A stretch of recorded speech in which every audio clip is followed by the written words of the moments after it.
This video is sponsored by Pupford, who made my free digital dog training course, 30-Day Perfect Pup Possible. You can sign up absolutely free at the link in the description. Today I'm going to be working with the very high-energy, challenging Catahoula leopard dog, Lilu. This is Goldie. You'll be seeing her in a future video. These treats are brand new from Pupford. They've just launched them, and these are not your ordinary dog treats. In fact, they only have 2 ingredients in them.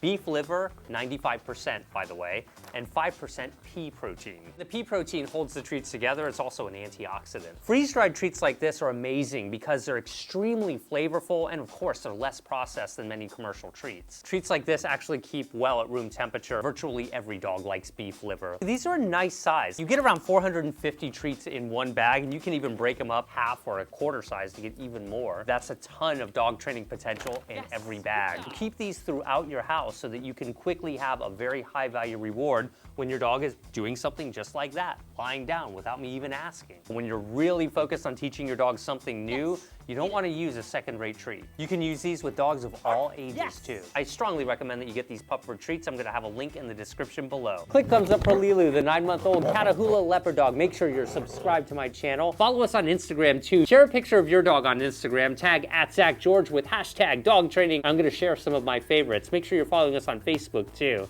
And if you need a complete guide to raising and training your new dog, pick up a copy of my book, Dog Training Revolution. I'll have links in the description for everything I just mentioned. Lilu is an extremely bright dog, but as you can see, her manners are a little bit lacking. Lilu has many issues, actually. Obviously, we want to get this barking, biting, and jumping under control right now. But I have to first build some communication and figure out her currency. So it's really important that when you have a young dog like Lilu, she's only 9 months old and she's high energy, as you can see, that you're very consistent about showing them what you do want them to do. See, there's the barking. But I'm not gonna give her the treat while she's barking, so I'm gonna insist on just a moment of quiet.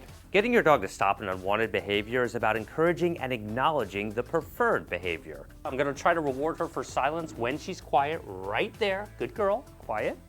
Really focus on reinforcing your dog when they are behaving well.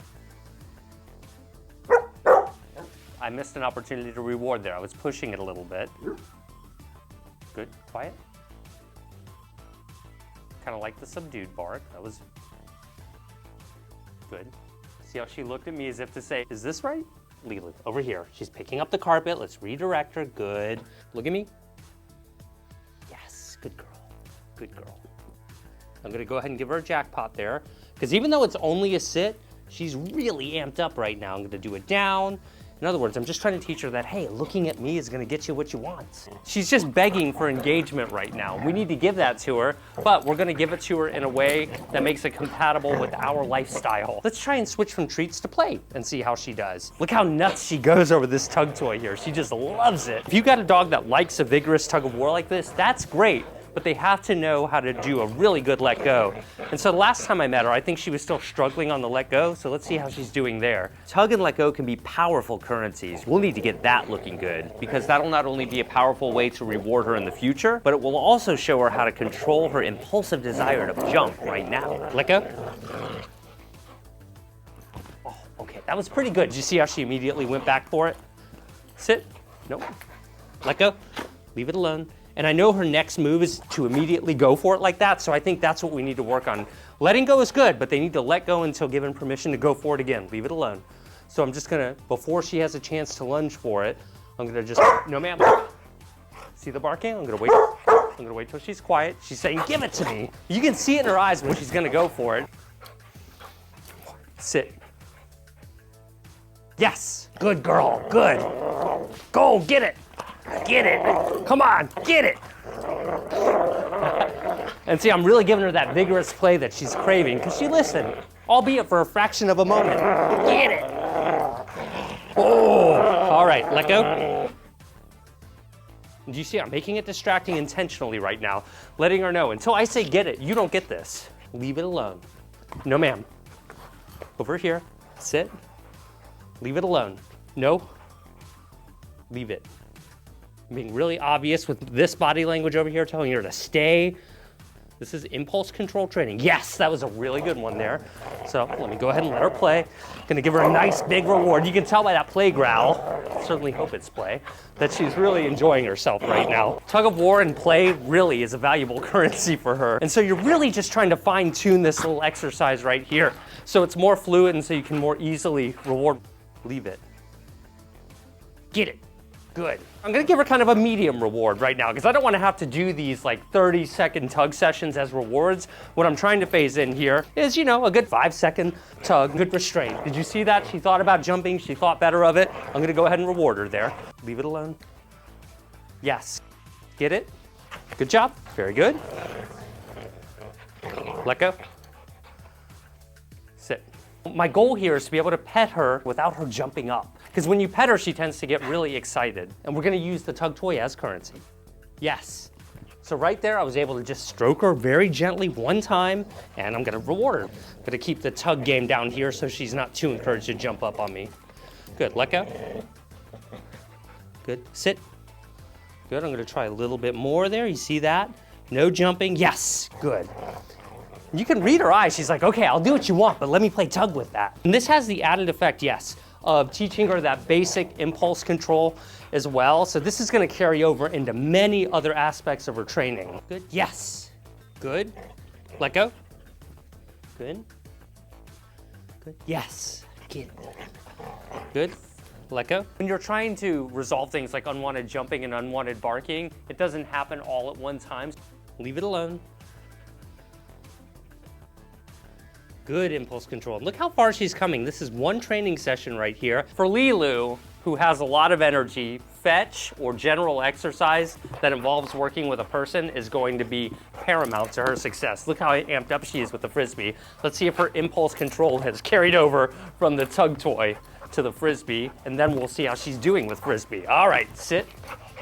Good, leave it alone. Leave it. Okay, get it. I'm gonna give her a little tug with the Frisbee here, just to let her know I'm willing to play. All right, let go. We're not gonna go over the top with it though. Hey, let go.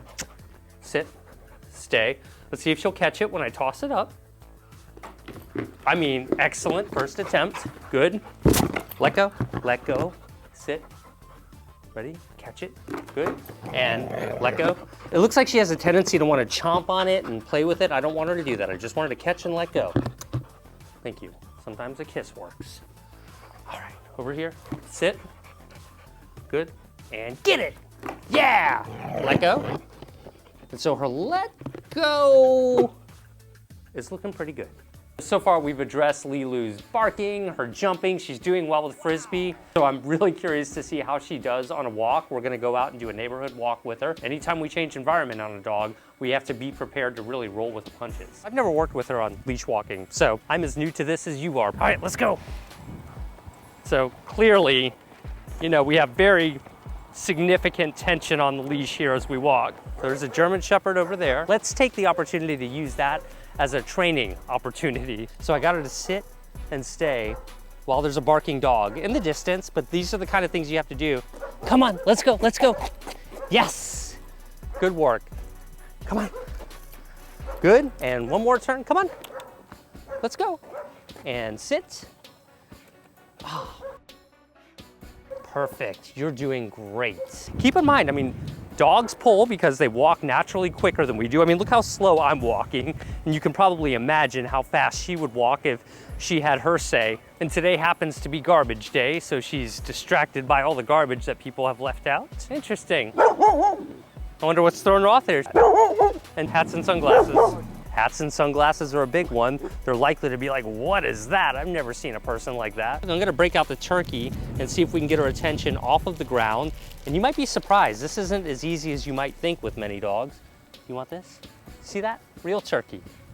Real turkey, and she wants to sit here and smell the grass instead of take this.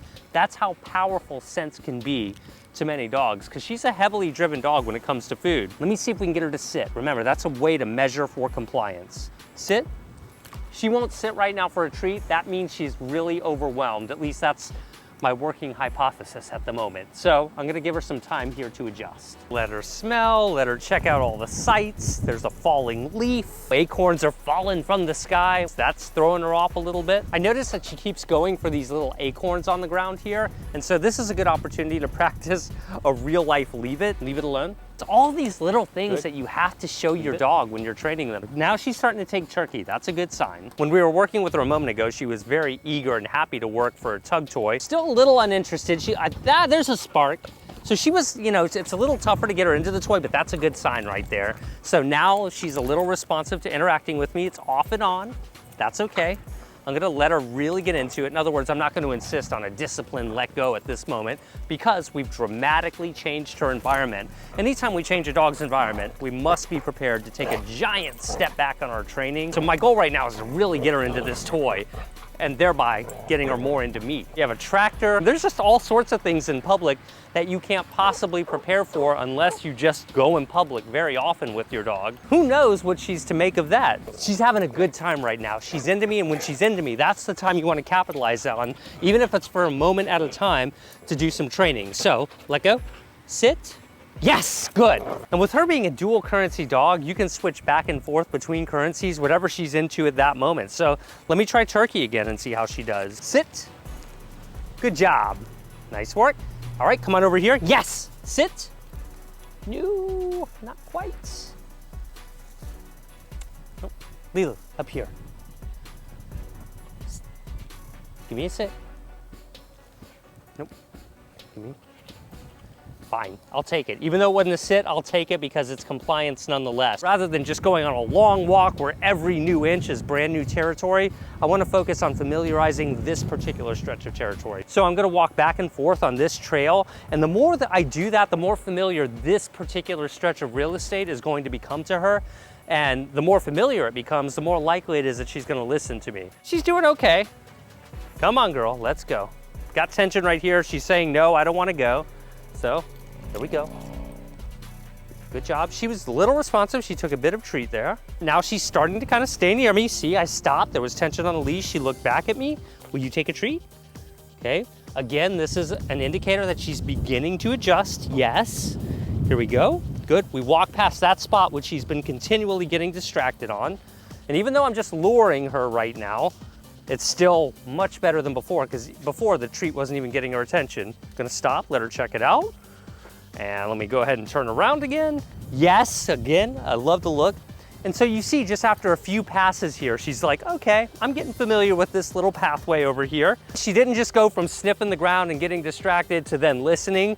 You can see she's still got it in her a little bit, but it's slowly reducing. We're getting slightly longer periods of attention and slightly less long periods of stopping to sniff around. So let me turn around here. That's a new bush right there that she's just discovered. So let me let her get it out of her system. Yes. Every time she looks up at me, I'm gonna go ahead and give her a little piece of turkey. Yep, right there, there's another look.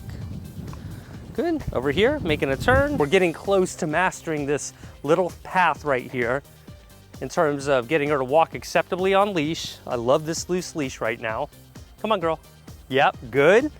I'm gonna start actually rewarding a little less frequently now because she's becoming more reliable. The more reliable she is, the less I'm going to reward. Yes, and right there she started to sniff. She made the decision. She's like, I could sniff here or I could go back there and get some good treats. Now, many of you might be wondering, well, Zach, am I gonna have to bring turkey with me forever? No, not forever. But while your dog is learning this highly unnatural skill of leash walking, yeah, you should. It's so easy when you go on a walk to forget your treats, but we tend to get complacent really easy. Always bring treats with you on a walk, if your dog has an issue like this anyway. And so in real time, I guess we were out here maybe 15 minutes or so, and that really was enough time for her to adjust. Some dogs may need longer than that, some dogs may adjust quicker than that. With a dog like Lilu, who's highly curious about the world she lives in, this is what a very early leash walking session should look like when you're in public. Click thumbs up for Lilu, she did a great job today. Make sure you're subscribed to my channel. Go get your Pupford freeze-dried training treats. Sign up for my 30-day digital dog training class, 30-day perfect pup. I'll have those links in the description below. Good job, Lilu. Whether your dog needs to learn basic skills like sit, stay, leave it, leash walking, come when called, and most importantly, how to listen around distractions, or you're struggling with play biting, chewing, jumping, potty training, or you struggle to keep their attention, the 30-Day Perfect Pup series will help you and your dog overcome these challenges and progress towards the perfect pup you've been dreaming of.